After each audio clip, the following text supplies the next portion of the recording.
Ali bin Thalib merupakan menantu Rasulullah karena Ali menikah dengan Fatimah. Beliau mempunyai julukan Haidar yang berarti seekor singa. Ayah dan ibu Ali berasal dari Bani Hashim. Ia merupakan putra dari paman Rasulullah yaitu Abu Thalib. Orang-orang Quraisy semakin hari semakin membenci Rasulullah. Mereka tidak ragu menyakiti bahkan membunuh siapapun yang mengikuti ajaran Nabi Muhammad. Demi keselamatan para muslimin, Rasulullah menyuruh umatnya untuk hijrah ke Madinah karena mereka akan lebih aman di sana. Pada suatu malam ketika masih gelap gulita, tampak sekelompok orang-orang Quraisy yang membawa pedang dan tombak berkumpul. Mereka sedang mengelilingi suatu rumah yang saat itu ditempati oleh Nabi Muhammad bersama Abu Bakar dan Ali bin Abi Thalib. Orang-orang Quraisy itu berencana untuk mengepung rumah Nabi Muhammad. Mereka ingin menangkap dan hendak membunuh Rasulullah di rumah itu. Namun mereka masih menunggu perintah dari Abu Jahal yang merupakan salah seorang pemimpin penduduk Mekah yang membenci kaum muslim. Sementara di dalam rumah, Ali bin Abi Thalib diperintahkan untuk berbaring di tempat tidur dan memakai selimut yang biasanya digunakan oleh Nabi Muhammad. Sedangkan Abu Bakar mempersiapkan cara untuk keluar dari rumah yang sudah dikepung ketat oleh para orang Quraisy. Allah Subhanahu wa Ta'ala kemudian menurunkan mukjizat yang menyebabkan orang-orang Quraisy itu tiba-tiba mengantuk dan akhirnya tertidur pulas. Rasulullah dan Abu Bakar akhirnya bisa keluar dari rumah dengan selamat dan pergi meninggalkan kota Mekkah untuk hijrah ke Madinah. Ketika menjelang pagi, para pasukan Quraisy mulai terbangun keheranan. Abu Jahal yang juga kebingungan dengan segera memerintahkan untuk masuk ke rumah Rasulullah. Ketika sampai di kamar tidur, mereka menjadi sangat bersemangat karena mengira Rasulullah masih tertidur di atas ranjangnya. Mereka kemudian mengelilingi tempat tidur itu sambil membawa pedang yang terhunus. Salah satu dari mereka kemudian berkata, "Hai Muhammad, bangunlah, kami datang untuk membunuhmu." Ali lalu membuka selimutnya. Sontak orang-orang Quraisy yang hendak membunuh Rasulullah pun terkejut. "Aku bukanlah Muhammad yang kalian cari," kata Ali kepada para orang-orang Quraisy itu. Abu Jahal yang semakin marah membentak, "Hai Ali, kenapa bukan Muhammad yang tidur di sini? Di mana dia berada?" Ali menjawab dengan santainya, "Aku tidak tahu, semalaman aku hanya tidur di sini." Orang-orang Quraisy yang durhaka itu kecewa karena gagal membunuh utusan Allah. Mereka lalu meninggalkan Ali dan keluar dari rumah Rasulullah dengan tangan hampa. Di Mekah, Ali tinggal selama 3 hari untuk menjalankan tugas yang diberikan oleh Rasulullah. Selanjutnya, Ali ikut hijrah ke Madinah dengan berjalan di malam hari dan bersembunyi di siang hari. Ia juga membawa 2 ekor kambing untuk membantunya membawa barang bawaan sekaligus untuk menghapus jejaknya agar tidak diikuti oleh orang-orang kafir Quraisy. Sedangkan dalam perjalanan hijrahnya bersama Abu Bakar, Rasulullah beristirahat sejenak di dalam Gua Thur selama 3 hari. Pada saat itu, hanya ada 4 orang yang mengetahui keberadaan mereka. 3 di antaranya adalah putra-putri Abu Bakar, yaitu Abdullah, Aisyah, dan Asma, serta 1 pembantu mereka yaitu Amir bin Fuhairah. Begitulah salah satu kisah yang menceritakan tentang kecintaan Ali bin Abi Thalib terhadap Rasulullah. Ia rela berkorban demi beliau meskipun nyawa adalah taruhannya. Semoga kisah ini dapat mempertebal rasa cinta kita sebagai umat kepada Rasulullah SAW. Amin ya Rabbal Alamin.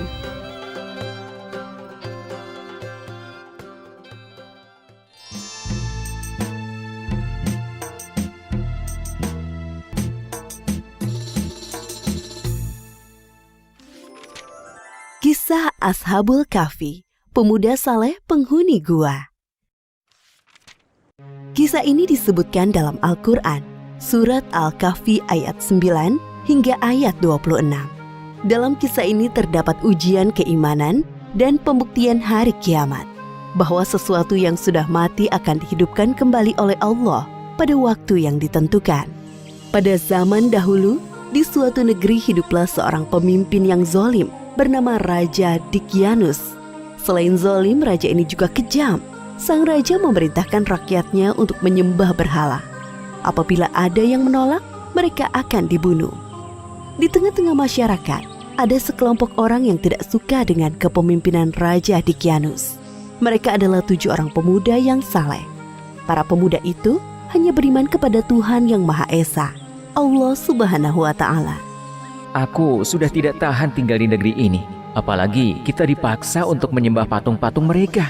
Benda mati itu aku tidak suka. Aku juga. Apalagi raja tidak segar untuk membunuh orang yang tidak mau melaksanakan perintahnya. Bagaimana jika kita mencari tempat lain untuk beribadah? Maksudmu kita pergi dari sini? Sepertinya itu ide yang bagus. Kami setuju dengan usulmu itu. Bagaimana dengan yang lain? Kami juga setuju. Baiklah kalau begitu, sebaiknya kita pergi besok pagi-pagi, agar tidak ada orang yang melihat. Siap. Keesokan harinya, 7 orang pemuda saleh meninggalkan negeri mereka dengan bersemangat. Para pemuda ini yakin bahwa keputusan meninggalkan adalah petunjuk dari Allah agar selamat dari kezaliman raja. Bersama mereka ada seekor anjing yang mengikuti selama perjalanan. Setelah berjalan jauh, sampailah di depan sebuah gua. Gua yang cukup besar dengan dinding yang tampak tua. Sebaiknya kita beristirahat sebentar di gua ini. Kau yakin? Apakah aman di dalam sana? Aku akan masuk ke dalam untuk memeriksanya. Salah satu pemuda itu masuk ke dalam gua. Tak lama kemudian ia keluar dari pintu gua dengan tersenyum. Kalian semua masuklah ke dalam gua. Satu persatu pemuda masuk ke dalam gua. Ketujuh pemuda itu berdoa agar mendapat perlindungan dari Allah, sebagaimana yang disebutkan dalam ayat ke-10 surat Al-Kahfi. Ya Tuhan, berikanlah rahmat kepada kami dari sisimu, dan sempurnakanlah petunjuk yang lurus bagi kami dalam urusan kami. Ketika para pemuda itu beristirahat, Allah menunjukkan kuasanya dengan membuat mereka tertidur selama 309 tahun. Seperti yang disebutkan dalam surat Al-Kahfi ayat ke-25. Dan mereka tinggal dalam gua selama 300 tahun dan ditambah 9 tahun. Pintu gua menghadap ke sebelah utara, sehingga sinar matahari tidak bisa menembus ke dalamnya. Dengan begitu orang dari luar mengira bahwa gua ini tidak berpenghuni. Sedangkan anjing yang mengikuti mereka membentangkan kedua lengannya di depan pintu gua. Tak terasa 309 tahun telah berlalu. Allah membangunkan ketujuh pemuda saleh ini dengan tubuh utuh seperti sebelum mereka tertidur. Wahai saudaraku, sudah berapa lama kita tertidur? Aku kira sehari atau setengah hari. Aku tidak yakin. Terdengar bunyi perut keroncongan. Tiba-tiba aku merasa lapar. Tidak adakah makanan yang bisa kita makan? Sabarlah sebentar saudaraku. Aku akan pergi ke pasar membeli beberapa makanan untuk kita semua. Aku akan ikut denganmu. Ketika sampai di daerah permukiman penduduk, mereka mulai merasakan hal yang aneh. Bangunan, pakaian yang dikenakan orang-orang tampak asing, seperti baru pertama kali mereka lihat. Akhirnya, sampailah di sebuah pasar. Wahai anak muda, apa yang kalian butuhkan? Kami ingin membeli roti gandum dan buah anggur. Ini pesanan kalian. Penjual itu menyerahkan pesanan kedua pemuda di dalam wadah gerabah yang besar.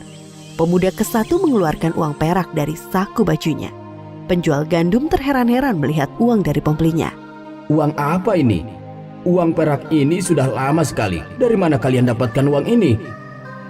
Maksudku, dari mana asal kalian sebenarnya? Aku baru pertama kali melihat anak muda seperti kalian berbelanja di pasar ini. Kedua pemuda itu pertama bingung mendengar perkataan si penjual. Memangnya sekarang tahun berapa? Itu sepertinya uang zaman dahulu.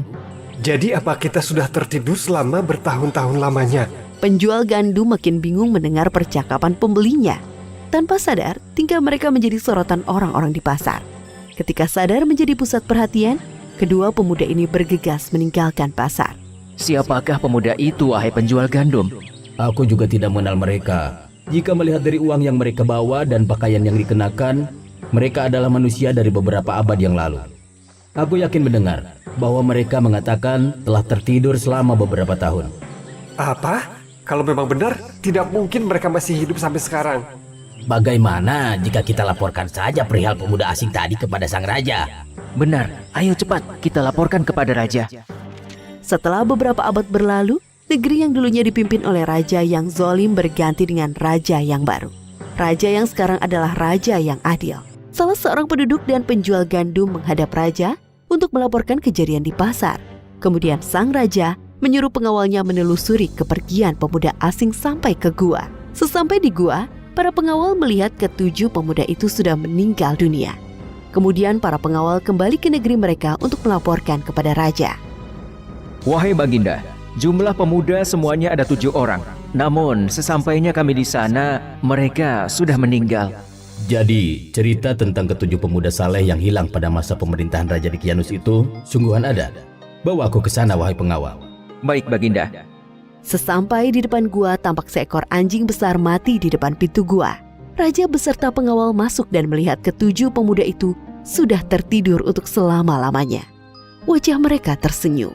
Subhanallah, Maha Kuasa Allah atas segala sesuatu yang mematikan dan menghidupkan makhluknya. Ini adalah bukti bahwa hari kiamat sungguh nyata. Maafkan kami ya Allah yang sempat tidak mempercayai adanya hari kiamat. Sesungguhnya kami termasuk golongan orang-orang yang zalim. Astagfirullahalazim. Seperti firman Allah Subhanahu wa taala dalam surat Al-Kahfi ayat 21. Dan demikian pula kami perlihatkan manusia dengan mereka agar mereka tahu bahwa janji Allah benar dan bahwa kedatangan hari kiamat tidak ada keraguan padanya. Demikian akhir dari kisah ini. Ashabul Kahfi adalah julukan bagi para pemuda saleh, penghuni gua yang tertidur selama 309 tahun. Dari kisah ini Allah Subhanahu wa taala memberikan beberapa pelajaran di antaranya. Pertama, kita harus berani mempertahankan keimanan walaupun nyawa menjadi taruhannya. Kedua, Allah akan menyelamatkan orang yang memperjuangkan keimanannya. Ketiga, hendaknya kita tidak mengingkari adanya hari kiamat. Semoga kisah ini mempertebal keimanan kita kepada Allah Subhanahu wa taala. Wallahu a'lam.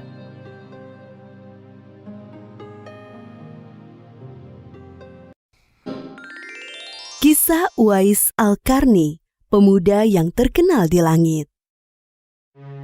Kisah ini bercerita tentang seorang pemuda bernama Uwais Al-Qarni yang hidup pada zaman Nabi Muhammad SAW.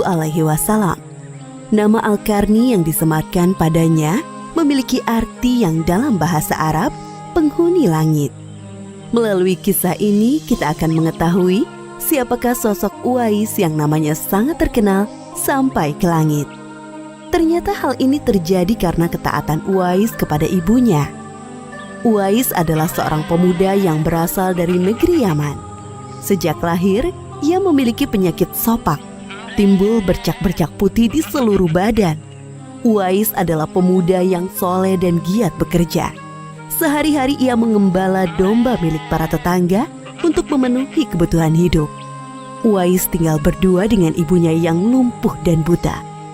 Walaupun hidup miskin, Uwais selalu bersyukur dan sangat menyayangi ibunya. Ia selalu berusaha memenuhi segala permintaan sang ibu. Uwais anakku, kemarilah sebentar nak. Baik ibu, apakah ada yang engkau butuhkan? Anakku sayang, mungkin hidup ibu sudah tak akan lama lagi. Ada satu keinginan ibu yang ingin sekali terwujud. Jangan berkata seperti itu ibu. Katakan padaku, apa permintaan ibu itu? Sebelum saat itu tiba, ibu ingin melaksanakan haji. Mendengar perkataan ibunya, Uwais hanya termenung sambil berpikir. Aku sangat ingin mewujudkan permintaan ibu. Mohon ibu bersabar sampai saat itu tiba. Aku akan mencari cara agar kita bisa pergi ke Mekah untuk melaksanakan ibadah haji. Oh, terima kasih nak. Ibu Uwais sangat bahagia dan memeluk Uwais sampai menangis. Ya Allah, bagaimana cara hamba membawa ibu hamba yang lumpuh dan buta untuk pergi ke Mekah? Sedangkan jarak dari Yaman ke Mekah sangat jauh, melewati padang pasir yang tandus. Biasanya orang-orang pergi ke sana menggunakan unta. Seekor domba pun aku tidak punya, apalagi unta. Uwais terus berpikir dan akhirnya menemukan suatu ide. Keesokan harinya, Uwais menemui pemilik domba. dan membeli 1 ekor domba untuk dipelihara. Namun uangnya hanya cukup untuk membeli 1 ekor anak domba yang kecil. Setiap hari Uwais menggendong anak domba itu naik turun bukit. Orang-orang yang lewat tertawa melihat tingkah Uwais. Hei, coba lihat Uwais itu. Apa yang dilakukannya dengan anak domba itu? Dasar orang aneh. Uwais gila, Uwais sudah gila. Uwais tidak mendengarkan cemoohan dari orang-orang. Saat ini yang ada di pikirannya adalah ibunya. 8 tahun berlalu dan tibalah pada musim haji. Anak domba Uwais semakin bertambah besar. Beratnya mencapai 100 kg. Begitu pula dengan Uwais. Badannya semakin kekar dan bertenaga. Berkat latihan setiap hari, beban berat yang dipikulnya tidak terasa lagi. Sekarang semua orang tahu bahwa apa yang dilakukan Uwais adalah bentuk pengorbanannya kepada sang ibu. Uwais menggendong ibunya sambil berjalan kaki dari Yaman menuju Mekah. Subhanallah, alangkah besar cinta Uwais kepada ibunya itu. Sesampai di Mekah, Uwais tetap menggendong ibunya untuk bertawaf di Ka'bah. Di hadapan Ka'bah, ibu dan anak itu berdoa, Ya Allah, ampunilah semua dosa ibuku. Bagaimana dengan dosamu, anakku? Dengan terampuninya dosa ibu, maka ibu akan masuk surga. Cukuplah ridho ibu yang mengantarkanku ke surga. Allah Subhanahu wa Ta'ala mendengar percakapan ibu dan anak laki-lakinya. Seketika itu penyakit sopak yang dideritanya sembuh. Hanya tertinggal 1 bulatan putih di telapak tangannya. Terima kasih ya Allah. Sekembalinya dari Mekah, Uwais meminta izin kepada ibunya untuk pergi ke Madinah. Uwais ingin sekali bertemu dengan Nabi Muhammad SAW. Dengan berat hati, ibunya mengizinkan Uwais berangkat. Setelah urusanmu selesai, cepat pulang ya nak. Sesampainya di Madinah, Uwais segera mencari rumah Nabi Muhammad SAW. Setelah menemukan, ia mengetuk pintu dan mengucapkan salam. Keluarlah istri Nabi, Aisyah radhiyallahu anha, seraya membalas salamnya. Apakah saya bisa bertemu dengan Rasulullah SAW? Maaf sekali, Nabi sedang tidak berada di rumah. Beliau sedang berperang dan tidak tahu pasti kapan kembali. Mungkin sebulan atau beberapa bulan lagi. Uwais dihadapkan pada 2 pilihan, menunggu kedatangan Nabi atau segera pulang ke Yaman. Bayangan sang ibu yang tua muncul di benaknya. Baiklah kalau begitu, saya pamit. Ada seorang ibu yang tidak bisa saya tinggal lama-lama di rumah. Sampaikan salam saya kepada Rasulullah SAW jika beliau sudah kembali dari perang. Terima kasih. Uwais kembali ke Yaman dengan perasaan haru dan sedih. Di satu sisi Uwais sangat ingin bertemu dengan Nabi Muhammad SAW. Namun di sisi lain, ia sangat mengkhawatirkan kondisi ibunya. Akhirnya ia memilih untuk segera pulang ke Yaman. Peperangan telah usai dan Nabi Muhammad SAW pulang ke Madinah. Aisyah radhiyallahu anha menceritakan perihal pemuda yang mencari beliau. Nabi mengatakan bahwa Uwais adalah pemuda yang sangat taat kepada ibunya.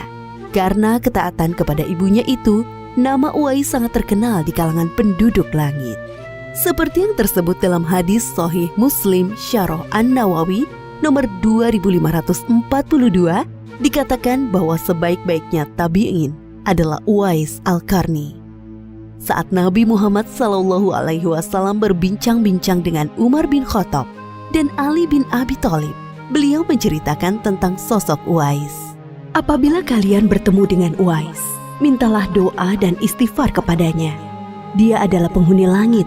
Perhatikan di telapak tangannya ada tanda berwarna putih. Dulu sejak lahir ia menderita penyakit sopak.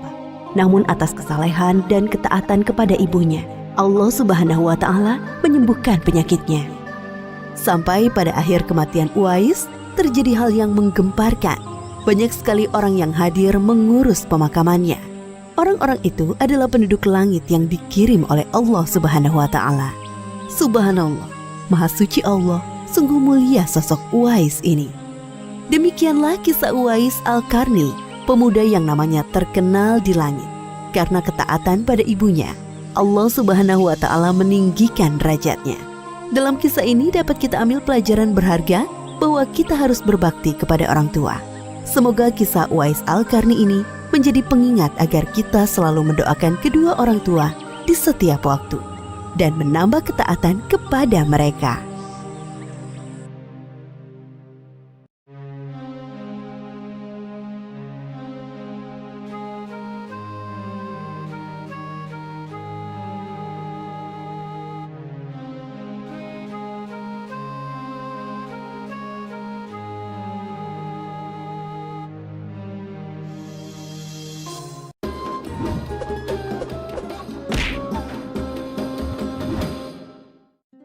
Kisah Nabi Nuh alaihi salam.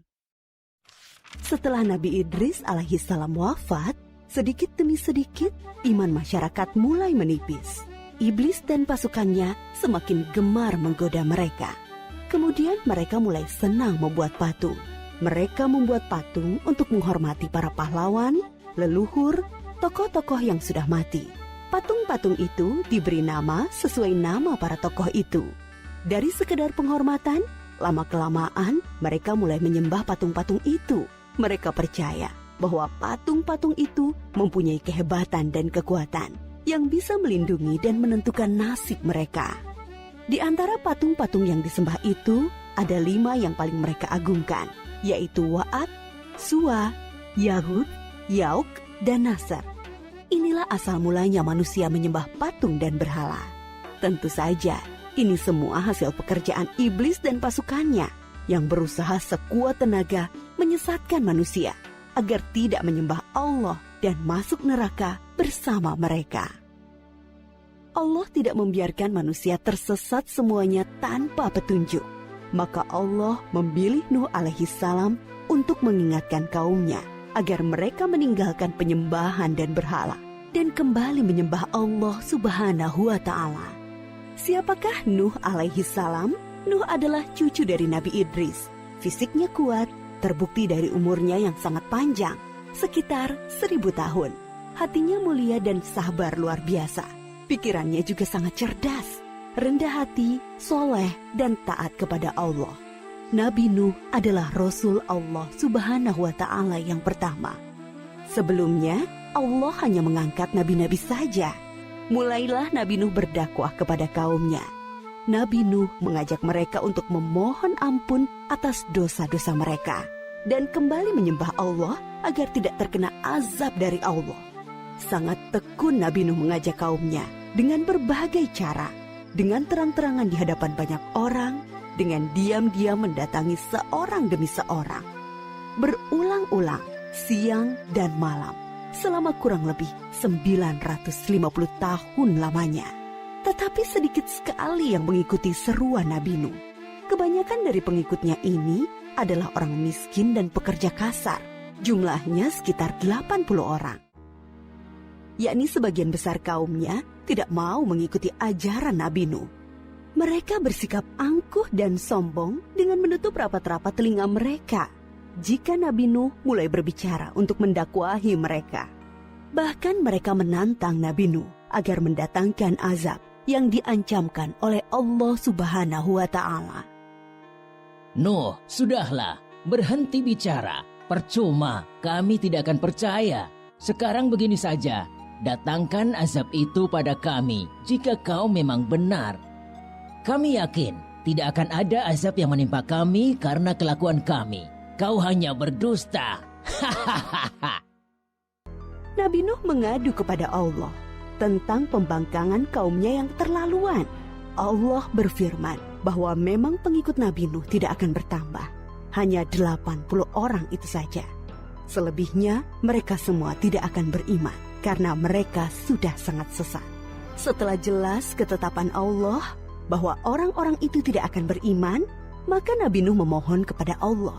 Tuhanku, musnahkanlah seluruh orang durhaka itu dari muka bumi. Mereka hanya membuat kerusakan dan melahirkan anak-anak yang durhaka. Kemudian Allah memerintahkan Nabi Nuh untuk membuat kapal yang besar. Pada masa itu ilmu perkapalan belum berkembang dengan baik. Allah mengajarkan ilmu itu kepada Nabi Nuh. Maka Nabi Nuh bersama pengikutnya membuat kapal besar terbuat dari kayu. Kayu itu didapati dari pohon-pohon di hutan di sekitar mereka. Ejekan kaum Nabi Nuh semakin menjadi-jadi Melihat pembuatan kapal itu terasa aneh bagi mereka, apalagi mereka tinggal jauh dari laut. Lihatlah, Terbukti bahwa Nuh gila apa itu? Bikin kapal ya? untuk berlayar di hutan. Nabi Nuh dan pengikutnya bersabar dan tetap tekun menyelesaikan kapal itu. Akhirnya kapal besar itu selesai. Inilah kapal besar pertama yang dibuat oleh manusia. Kemudian Allah memerintahkan untuk mengumpulkan binatang-binatang sepasang-sepasang, jantan dan betina. Semua diangkut ke dalam kapal bersama orang-orang beriman. Semua keluarga Nabi Nuh termasuk yang diangkut ke dalam kapal kecuali istri dan salah satu anaknya, Kan'an. Mereka tidak mau masuk ke dalam kapal. Mereka tidak beriman dan termasuk orang durhaka. Sementara itu, langit menjadi gelap. Angin bertiup kencang, petir menggelegar. Hujan turun sangat lebat. Dari dalam tanah memancar air yang semakin deras. Juga dari dalam rumah-rumah penduduk, dari dapur-dapur mereka. Dengan cepat, air membanjiri bumi. Makin lama makin tinggi, menenggelamkan rumah, pohon-pohon, dan tentu saja orang-orang di luar kapal Nabi Nuh. Ketika Nabi Nuh melihat sekelilingnya dari atas, tampak putranya, Kan'an, sedang menyelamatkan diri dari banjir. Karena kasih sayangnya kepada anaknya, Nabi Nuh berseru, Anakku sayang, masuklah ke dalam kapal ini.